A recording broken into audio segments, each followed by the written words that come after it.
നമസ്കാരം. ഹൃദ്യം മലയാളത്തിന്റെ പുതിയൊരു ക്ലാസ്സിലേക്ക് എല്ലാവർക്കും സ്വാഗതം. നമ്മൾ HST മലയാളം സിലബസിൽ അധിഷ്ഠിതമായിട്ടുള്ള ക്ലാസ്സുകളാണ് നടന്നുകൊണ്ടിരിക്കുന്നത്. അപ്പൊ കഴിഞ്ഞ ക്ലാസ്സില് യൂണിറ്റ് 1 പാട്ടിന്റെ ലക്ഷണം, നിർവചനം, അതുപോലെ തന്നെ രാമചരിതം എന്നിവയാണ് പഠിച്ചത്. ഇന്നത്തെ ക്ലാസ്സിൽ നമ്മൾ പഠിക്കാൻ വേണ്ടി പോകുന്നത് തിരുനിഴൽ മാലയെ കുറിച്ചിട്ടാണ്. തിരുനിഴൽ മാല രാമചരിതത്തെ പോലെ തന്നെ പാട്ടിന്റെ ലക്ഷണങ്ങളെല്ലാം തന്നെ പാലിക്കുന്ന കൃതിയാണ് തിരുനിഴൽ മാല എന്ന് പറയുന്നത്. പാട്ടിന്റെ ലക്ഷണങ്ങൾ എല്ലാം തന്നെ പാലിക്കുന്ന രാമചരിതത്തെ പോലെ തന്നെയുള്ള മറ്റൊരു കൃതിയാണ് തിരുനിഴൽ മാല. ഈ ഒരു പ്രസ്താവനയ്ക്ക് അടിസ്ഥാനമായി തന്നെ നിരവധി ചോദ്യങ്ങൾ കേട്ടറ്റ്, സെറ്റ്, നെറ്റ്, HST തുടങ്ങിയ പരീക്ഷകൾക്കൊക്കെ വന്നിട്ടുണ്ട്. ഒന്നും കൂടി മനസ്സിലാക്കുക. പാട്ടിന്റെ ലക്ഷണങ്ങൾ മുഴുവനായും പാലിക്കുന്ന രണ്ട് കൃതികളാണുള്ളത്. അതിലൊന്ന് രാമചരിതവും മറ്റേത് തിരുനിഴൽ മാലയുമാണ്. ഓർക്കുക, തിരുനിഴൽ മാലയും രാമചരിതവുമാണ് പാട്ടിന്റെ ലക്ഷണങ്ങൾ എല്ലാം തന്നെ പാലിക്കുന്ന കൃതി എന്ന് പറയുന്നത്. ഇത് കണ്ടെടുത്തത് എവിടെ നിന്നാണ്? കണ്ണൂർ ജില്ലയിലെ വെള്ളൂരിലുള്ള ചാമക്കാവ് ദേവസ്വത്തിൽ നിന്നും കണ്ടെടുത്തതാണ് തിരുനിഴൽ മാല എന്ന് പറയുന്ന പാട്ടുകൃതി. ഇതാരാണ് കണ്ടെടുത്തത്? MM പുരുഷോത്തമൻ നായരാണ് കണ്ടെടുത്തത്. MN പുരുഷോത്തമൻ നായർ കണ്ടെടുത്ത് പ്രസിദ്ധീകരിച്ച കൃതിയാണ് തിരുനിഴൽ മാല. എവിടെ നിന്ന് കണ്ടെടുത്തു? കണ്ണൂർ ജില്ലയിലെ വെള്ളൂരിലുള്ള ചാമക്കാവ് ദേവസ്വത്തിൽ നിന്നാണ് തിരുനിഴൽ മാല എന്ന് പറയുന്ന പാട്ടിന്റെ ലക്ഷണങ്ങളെല്ലാം പാലിച്ചുകൊണ്ടുള്ള കൃതി കണ്ടെടുത്തത്. എന്താണ് നിഴൽ എന്നുള്ള പദത്തിന്റെ അർത്ഥം? അടുത്ത ചോദ്യം പല പരീക്ഷകളിലും ആവർത്തിച്ച ചോദ്യമാണ്. നിഴൽ എന്നുള്ള പദത്തിന്റെ അർത്ഥം എന്താണ്? അനുഗ്രഹം. അനുഗ്രഹം എന്നാണ് നിഴൽ എന്നുള്ള പദം കുറിക്കുന്നത്. പാട്ടിന്റെ ലക്ഷണങ്ങളെല്ലാം തികഞ്ഞ കൃതിയാണ് തിരുനിഴൽ മാല എന്ന് പറഞ്ഞു. അയിരൂർ ചേരിക്കാരനായിട്ടുള്ള ഗോവിന്ദനാണ് ഇതിന്റെ രചയിതാവ് എന്ന് കാവ്യത്തിൽ തന്നെ പരാമർശിക്കുന്നുണ്ട്. ഗോവിന്ദനാണ് രചയിതാവ്. തിരുവാറന്മുള അപ്പന് മലയർ അർപ്പിക്കുന്ന ബലിയാണ് തിരുനിഴൽ മാലയിലെ പ്രതിപാദ്യ വിഷയം. തിരുവാറന്മുള അപ്പന് മലയർ അർപ്പിക്കുന്ന ബലിയാണ് ഏതിലെ പ്രതിപാദ്യം? തിരുനിഴൽ മാലയിലെ പ്രതിപാദ്യ വിഷയം. തിരുനിഴൽ മാലയ്ക്ക് 3 ഭാഗങ്ങളാണുള്ളത്. എത്ര ഭാഗങ്ങള്? 3 ഭാഗങ്ങൾ. ഒന്നാമത്തെ ഭാഗം കാവ്യോപക്രമം, രണ്ടാമത്തെ ഭാഗം നവല, മൂന്നാമത്തെ ഭാഗമാണ് ഏതെന്ന് പറയുന്നത് മലയർ അർപ്പിക്കുന്ന ബലി. കാവ്യോപക്രമത്തിലാണ് ദേവതാസ്തുതി, എൺമർ സാമന്തർ, കേരളോൽപ്പത്തി, ചേരരാജ്യം, 64 ഗ്രാമങ്ങൾ, ആറന്മുള ഗ്രാമം എന്നിവയെ കുറിച്ച് പരാമർശിക്കുന്നത്. ഒന്നാമത്തെ ഭാഗത്തിലാണ് 3 ഭാഗമുണ്ട്. ഒന്നാമത്തെ ഭാഗത്തിലാണ് ദേവതാസ്തുതി, കേരളോൽപ്പത്തി, ചേരരാജ്യം, എൺമർ സാമന്തർ, 64 ഗ്രാമങ്ങൾ, ആറന്മുള ഗ്രാമം എന്നിവ പരാമർശിക്കുന്നത്. രണ്ടാമത്തെ ഭാഗം നവല എന്നുള്ള പേരുള്ള രണ്ടാമത്തെ ഭാഗത്തിലാണ് തുകലൊഴിയലും നാഗൂറും എന്ന് പറയുന്ന ചടങ്ങുള്ളത്. തുകലൊഴിയലും നാഗൂറും. ഇതിലാണ് ദേവ മനുഷ്യ സംഗമം വരുന്നത്. ദേവന്മാരുടെയും മനുഷ്യന്മാരുടെയും സംഗമമാണ് തിരുനിഴൽ മാലയിലെ രണ്ടാമത്തെ ഭാഗത്തിൽ പ്രതിപാദിക്കുന്നത്. നവല എന്നാണ് രണ്ടാമത്തെ ഭാഗത്തിന്റെ പേരെന്ന് പറയുന്നത്. ഇന്ദ്രൻ, വരുണൻ, അഗ്നി, യമൻ തുടങ്ങിയ ദേവന്മാരൊക്കെ ഏതിലുണ്ട്? ഈ തുകലൊഴിയലു എന്ന് പറയുന്ന ചടങ്ങില് പങ്കെടുക്കുന്നുണ്ട്. രണ്ടാമത്തെ ഭാഗത്തിൽ അതിനെ കുറിച്ച് പറയുന്നുണ്ട്. കൂടാതെ രംഭ, മേനക, തിലോത്തമ എന്നീ അപ്സരസ്സുകളും അതുപോലെ തന്നെ മലയരും ഊരാളന്മാരും ഓദിക്കന്മാർ തുടങ്ങിയ വിഭാഗങ്ങളൊക്കെയും ഏതില്?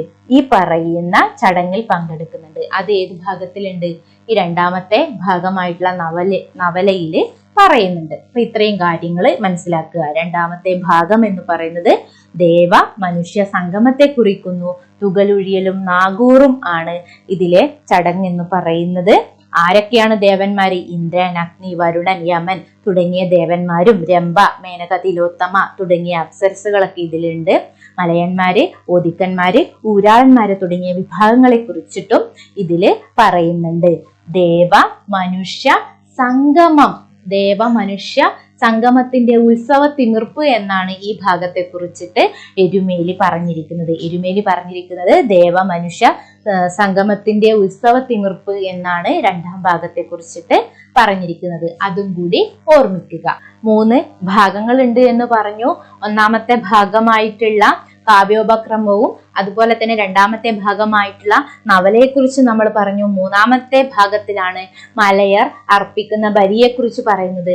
ഇന്ദ്രൻ, അതേപോലെ തന്നെ കാളി, ശിവൻ എന്നിവർക്ക് അർപ്പിക്കുന്ന ബലിയാണ്, മലയർ അർപ്പിക്കുന്ന ബലിയാണ് മൂന്നാമത്തെ ഭാഗത്തില് പ്രതിപാദിച്ചിരിക്കുന്നത്.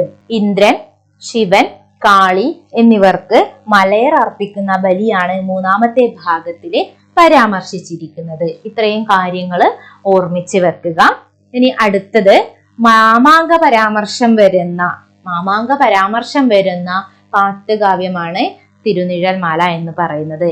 പമ്പാനദി പരാമർശിക്കുന്ന പാട്ടുകാവ്യവും ഏത് തന്നെയാണ്?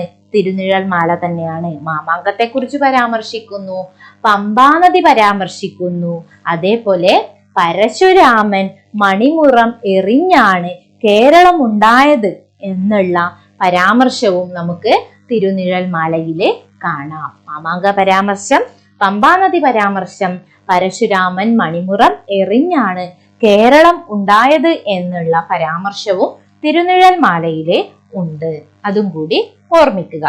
ഇതുകൂടാതെ ഏറ്റവും പ്രധാനപ്പെട്ട ഒന്നെന്ന് പറയുന്നത് കുറുമൂർ പള്ളിയെ പരാമർശിക്കുന്ന പാട്ടുകാവ്യം തിരുനിഴൽമാലയാണ്. കഴിഞ്ഞ HST മലയാളം പരീക്ഷയ്ക്ക് വന്നിരുന്ന ഒരു ചോദ്യമായിരുന്നു ഇത്. കുറുമൂർ പള്ളി പരാമർശിക്കുന്ന പാട്ടുകാവ്യം ഏത് എന്ന് പറഞ്ഞിട്ട് രാമചരിതവും തിരുനിഴൽമാലയും രാമകഥാപാട്ടും തുടങ്ങിയവയൊക്കെ ഓപ്ഷനിൽ കൊടുത്തിട്ടുണ്ടായിരുന്നു. ഇതിന്റെ ശരിയായ ഉത്തരം എന്ന് പറയുന്നത് ഏതാണ്? തിരുനിഴൽമാല. ഓർത്തു വെക്കുക, കുറുമൂർ പള്ളി പരാമർശിക്കുന്ന പാട്ടുകാവ്യം തിരുനിഴൽമാലയാണ്. തിരുനിഴൽമാല ഒരു തെക്കൻ കൃതിയാണ് എന്ന അഭിപ്രായം പറഞ്ഞത് ആരാണ്? നടുവട്ടം ഗോപാലകൃഷ്ണനാണ്. തിരുനിഴൽമാല ഒരു തെക്കൻ കൃതിയാണ് എന്ന് അഭിപ്രായപ്പെട്ടത്. മുകിലാന മുൻചുകപ്പും മുകിൽമുല്ല നഖം കയറ്റി എന്ന് തുടങ്ങുന്ന വരികൾ മിക്ക പരീക്ഷകളിലും കേട്ടറ്റ്, സെറ്റ്, നെറ്റ് തുടങ്ങിയ പരീക്ഷകളിൽ ആവർത്തിച്ചു വന്നിട്ടുള്ള വരികളാണ്. ഈ വരികള് ഏതിലുള്ളതാണ്? തിരുനിഴൽമാലയില് പരാമർശിച്ചിട്ടുള്ളതാണ്. ഓർത്തു വെക്കുക, മുകിലാന മുൻചുകപ്പും തുടങ്ങിയ വരികൾ ഏതിലേതാണ്? തിരുനിഴൽമാലയിലേതാണ്. രാമചരിതം പ്രൗഢഭാഷയിൽ എഴുതിയ ക്ലാസിക് കാവ്യവും തിരുനിഴൽമാല അന്നത്തെ സാമാന്യ മലയാള ഭാഷയിൽ വിരചിതമായിട്ടുള്ള കാവ്യമാണെന്ന് അഭിപ്രായപ്പെട്ടത് MM പുരുഷോത്തമൻ നായരാണ്. MM പുരുഷോത്തമനാണ് തിരുനിഴൽമാല കണ്ടെത്തി പ്രസിദ്ധീകരിച്ചത് എന്ന് അറിയാലോ. അപ്പൊ അതുപോലെ തന്നെ അദ്ദേഹം പറഞ്ഞ അഭിപ്രായമാണ് രാമചരിതം പ്രൗഢ മലയാള ഭാഷയിൽ വിരചിതമായിട്ടുള്ള ക്ലാസിക് കാവ്യവും സാമാന്യ മലയാള ഭാഷയിൽ വിരചിതമായിട്ടുള്ള പാട്ടുകാവ്യമാണ് തിരുനിഴൽമാല എന്നുള്ള അഭിപ്രായം MM പുരുഷോത്തമന്റേതാണ് എന്ന് ഓർത്തുവെക്കുക. രാമചരിതം അന്നത്തെ പ്രൗഢ ഭാഷയിൽ വിരചിതമായ ക്ലാസിക് കാവ്യവും തിരുനിഴൽമാല അന്നത്തെ സാമാന്യ മലയാള ഭാഷയിൽ വിരചിതമായ ഗാനകാവ്യവുമാണ് എന്നുള്ള അഭിപ്രായം MM പുരുഷോത്തമന്റേതാണ്. MM പുരുഷോത്തമനാണ് ഈ പറയുന്ന തിരുനിഴൽമാല കണ്ടെത്തി പ്രസിദ്ധീകരിച്ചത്, അല്ലെ? അപ്പൊ ഇദ്ദേഹത്തിന്റെ അഭിപ്രായം എന്ന് പറയുന്നത് എന്താണ്? രാമചരിതം പ്രൗഢ മലയാളത്തിൽ എഴുതിയ ക്ലാസിക് കാവ്യവും തിരുനിഴൽമാല സാമാന്യ മലയാളത്തിൽ വിരചിതമായിട്ടുള്ള ഗാനകാവ്യവുമാണ് എന്നാണ്. അതും കൂടി ഓർത്തു വെക്കുക. തിരുനിഴൽമാല ഒരു പഠനം എന്ന ഗ്രന്ഥം രചിച്ചത് ഡോക്ടർ N. അജിത് കുമാറാണ്. തിരുനിഴൽമാല ഒരു പഠനം എന്നുള്ള ഗ്രന്ഥം രചിച്ചിരിക്കുന്നത്. 539 ഈരടികളും 97 പാട്ടുകളുമാണ് തിരുനിഴൽമാലയിലുള്ളത്. 539 ഈരടികളും 97 പാട്ടുകളുമാണ് ഏതിലുള്ളത്? തിരുനിഴൽമാലയില് ഉള്ളത്. 539 ഈരടികൾ, 97 പാട്ടുകൾ. എന്തൊക്കെയാണ് നമ്മൾ തിരുനിഴൽ മാലയെ കുറിച്ച് പഠിച്ചത്? തിരുനിഴൽ മാല എന്ന് പറയുന്നത് പാട്ട് സാഹിത്യത്തിൽ പാട്ട് ലക്ഷണങ്ങളെല്ലാം പാലിച്ചുകൊണ്ടുള്ള കൃതിയാണ്. രാമചരിതത്തെ പോലെ തന്നെ എല്ലാ ലക്ഷണങ്ങളും പാലിക്കുന്ന കൃതിയാണ് തിരുനിഴൽ മാല. നിഴൽ എന്നുള്ളത് അനുഗ്രഹം എന്നാണ് അർത്ഥമാക്കുന്നത്. അതുപോലെ തന്നെ ഇത് കണ്ണൂരിലുള്ള വെള്ളൂർ ചാമക്കാവ് ദേവസ്വത്തിൽ നിന്നും കണ്ടെടുത്ത് പ്രസിദ്ധീകരിച്ചത് എം പുരുഷോത്തമൻ നായരാണ്. ഇതിന് 3 ഭാഗങ്ങളുണ്ട്. കാവ്യോപക്രമം, നവല, മലയർപ്പിക്കുന്ന ബലി എന്നിവയാണ് 3 ഭാഗങ്ങൾ. അതുപോലെ തന്നെ പമ്പാനദി പരാമർശിക്കുന്നതും മാമാങ്കത്തെ കുറിച്ച് പരാമർശിക്കുന്നതും ആറന്മുള ഗ്രാമം പരാമർശിക്കുന്നതും എൻമർ സാമന്തരെ കുറിച്ച് പരാമർശിക്കുന്നതും അതേപോലെ തന്നെ കുറുമൂർ പള്ളി പരാമർശിക്കുന്നതുമായിട്ടുള്ള പാട്ടുകാവ്യമാണ് തിരുനിഴൽ മാല എന്ന് പറയുന്നത്. തിരുനിഴൽ മാല ഒരു പഠനം എന്നുള്ള ഗ്രന്ഥം രചിച്ചിരിക്കുന്നത് ആരാണ്? എൻ അജിത് കുമാറാണ്. ഇത്രയും കാര്യങ്ങള് പഠിക്കുക. ഗോവിന്ദൻ, അയിരൂർ ചേരിക്കാരനായിട്ടുള്ള ഗോവിന്ദനാണ് തിരുനിഴൽ മാല രചിച്ചിരിക്കുന്നതെന്ന് നമുക്കറിയാം. ഈ ഗോവിന്ദൻ ഒരു തുളുനാട്ടുകാരനാണ് എന്നുള്ള അഭിപ്രായം പറഞ്ഞത് തിരുനിഴൽ മാല ഒരു പഠനം എന്നുള്ള ഗ്രന്ഥം രചിച്ച എൻ അജിത് കുമാറാണ്. ഗോവിന്ദൻ തിരുനിഴൽ മാലാകാരൻ ഒരു തുളുനാട്ടുകാരനാണെന്നുള്ള അഭിപ്രായം പറഞ്ഞത്. അതുകൂടി പഠിച്ച് വെക്കുക. ആറന്മുള ഗ്രാമത്തെ പുരന്ദര നഗരി എന്ന് തിരുനിഴൽ മാലയിൽ വിശേഷിപ്പിച്ചിരിക്കുന്നു. കാവ്യോപക്രമത്തിലെ ആറന്മുള ഗ്രാമത്തെ കുറിച്ച് പരാമർശിക്കുന്നുണ്ട് എന്ന് നമ്മൾ പഠിച്ചു കഴിഞ്ഞു. ഈ ആറന്മുള ഗ്രാമത്തെ പുരന്ദര നഗരി എന്നാണ് തിരുനിഴൽ മാലയില് പരാമർശിക്കുന്നത്. പുരന്ദര നഗരി. തിരുനിഴൽ മാലയെ കുറിച്ച് വിശദമായി തന്നെ നമ്മൾ പഠിച്ചു. അതുപോലെ പ്രധാനപ്പെട്ട മറ്റൊരു പാട്ടുകാവ്യമാണ് രാമകഥാപാട്ട്. ജനകീയ ഗാന മഹാകാവ്യമായ രാമകഥാപാട്ട് അയ്യംപിള്ള ആശാനാണ് ഇത് രചിച്ചിരിക്കുന്നത്. ഡോക്ടർ PK നാരായണപിള്ള ഭാഷാപരിമളം എന്ന പേരോട് കൂടിയിട്ടാണ് രാമകഥാപാട്ടിനെ വ്യാഖ്യാന സഹിതം പ്രസിദ്ധീകരിച്ചത്. രാമകഥാപാട്ട് ജനകീയ ഗാനകാവ്യം എന്നറിയപ്പെടുന്നു. അയ്യംപിള്ള ആശാനാണ് രചിച്ചത്. ഭാഷാപരിമളം എന്ന വ്യാഖ്യാനത്തോടു കൂടി ഡോക്ടർ PK നാരായണപിള്ള പ്രസിദ്ധീകരിച്ചു. 279 ഭാഗങ്ങളാണ് രാമകഥാപാട്ടിനുള്ളത്. 3163 ശീലുകളുണ്ട്. 279 ഭാഗങ്ങൾ, 3163 ശീലുകളുണ്ട്. ഓർത്ത് വെക്കുക. 279 ഭാഗങ്ങളും 3163 ശീലുകളും ഏതിനുണ്ട്? രാമകഥാപാട്ടിനുണ്ട്. രാമകഥാപാട്ട് അയ്യംപിള്ള ആശാൻ ഭാഷാപരിമളം എന്ന വ്യാഖ്യാനത്തോടു കൂടി ഡോക്ടർ PK നാരായണപിള്ള പ്രസിദ്ധീകരിച്ചു. 279 ഭാഗങ്ങൾ, 3163 പാട്ടുകൾ ഉണ്ട്. ദ്രാവിഡ വൃത്തങ്ങളുടെ നിധിശേഖരം എന്നാണ് രാമകഥാപാട്ട് അറിയപ്പെടുന്നത്. ദ്രാവിഡ വൃത്തങ്ങളുടെ നിധിശേഖരം എന്ന് രാമകഥാപാട്ട് അറിയപ്പെടുന്നു. പത്മനാഭസ്വാമി ക്ഷേത്രത്തിൽ ചന്ദ്രവളയം ഉപയോഗിച്ച് പാടുന്ന പാട്ടാണ് രാമകഥാപാട്ട്. പത്മനാഭസ്വാമി ക്ഷേത്രത്തിൽ ചന്ദ്രവളയം ഉപയോഗിച്ച് പാടുന്ന പാട്ടാണ് രാമകഥാപാട്ട്. നാടകീയത, വർണ്ണന, വീരരസം, ധ്വനി, പ്രാസം എന്നിവ രാമകഥാപാട്ടിന്റെ സാഹിത്യ ഗുണങ്ങളാണ്. നാടകീയത, വർണ്ണന, ധ്വനി, പ്രാസം, വീരരസം എന്നിവ രാമകഥാപാട്ടിന്റെ സാഹിത്യ ഗുണങ്ങളാണ്. അതുകൂടി ഓർമ്മിച്ചു വെക്കുക. അപ്പൊ രാമകഥാപാട്ടിനെ കുറിച്ച് പല പരീക്ഷകളിലും ആവർത്തിച്ചു വന്നിട്ടുള്ള ചോദ്യം ഏതാണെന്ന് നിങ്ങൾക്ക് കൃത്യമായി അറിയുമായിരിക്കും. പത്മനാഭസ്വാമി ക്ഷേത്രത്തിൽ ചന്ദ്രവളയം ഉപയോഗിച്ച് പാടുന്ന പാട്ട് ഏത്? രാമകഥാപാട്ട്. ഡോക്ടർ PK നാരായണപിള്ള ഭാഷാപരിമളം എന്ന വ്യാഖ്യാനത്തോടു കൂടി പ്രസിദ്ധീകരിച്ചത് ഏതാണ്? രാമകഥാപാട്ട്. രാമകഥാപാട്ടിന് 279 ഭാഗങ്ങൾ, 3163 പാട്ടുകൾ. ഇതൊക്കെയും പരീക്ഷകളില് ആവർത്തിച്ചു വന്നിട്ടുള്ള ചോദ്യങ്ങളാണ്. തമിഴിലെ പാതാള രാമായണത്തിലെ ചില ഭാഗങ്ങൾ രാമകഥാപാട്ടിൽ ചേർത്തിട്ടുണ്ട്. അതുകൊണ്ട് തന്നെ ഈ ഒരു കാര്യവുമായി ബന്ധപ്പെട്ട് പല പരീക്ഷകളിലും ഈ ഒരു ചോദ്യം ആവർത്തിച്ചു വന്നിട്ടുണ്ട്. പാതാള രാമായണം പരാമർശിക്കുന്ന പാട്ടുകൃതി ഏത്? അതേതാണ്? രാമകഥാപാട്ട്. അതുകൂടി ഓർമ്മിച്ചു വെക്കുക. രാമകഥാപാട്ടിനെ കളഞ്ഞു കിട്ടിയ നിധി എന്ന് വിശേഷിപ്പിച്ചത് P.K. നാരായണ പിള്ളയാണ്. Doctor P.K. നാരായണ പിള്ളയാണ് പറഞ്ഞത് രാമകഥാപാട്ട് കളഞ്ഞു കിട്ടിയ നിധിയാണ് എന്ന്. ആരാണ് രാമകഥാപാട്ട് പ്രസിദ്ധീകരിച്ചത്? Doctor P.K. നാരായണ പിള്ളയാണ്. അദ്ദേഹം തന്നെയാണ് പറഞ്ഞത് രാമകഥാപാട്ട് കളഞ്ഞു കിട്ടിയ നിധിയാണ് എന്ന്. വാമൊഴിയുടെ പ്രാചീന രൂപമാണ് രാമകഥാപാട്ടിലെ ഭാഷ.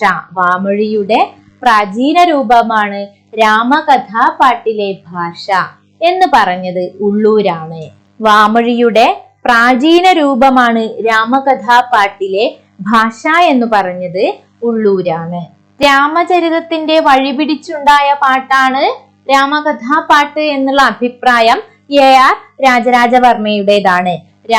രാമചരിതത്തിന്റെ വഴിപിടിച്ചുണ്ടായ പാട്ടാണ് രാമകഥാപാട്ട് എന്നുള്ള അഭിപ്രായം AR രാജരാജവർമ്മയുടേതാണ്. നമ്മളിപ്പോ ഏതൊക്കെ അഭിപ്രായങ്ങളാ പഠിച്ചത്? Doctor P.K. നാരായണ പിള്ള പറഞ്ഞ കളഞ്ഞു കിട്ടിയ നിധി എന്നുള്ള അഭിപ്രായം പഠിച്ചു.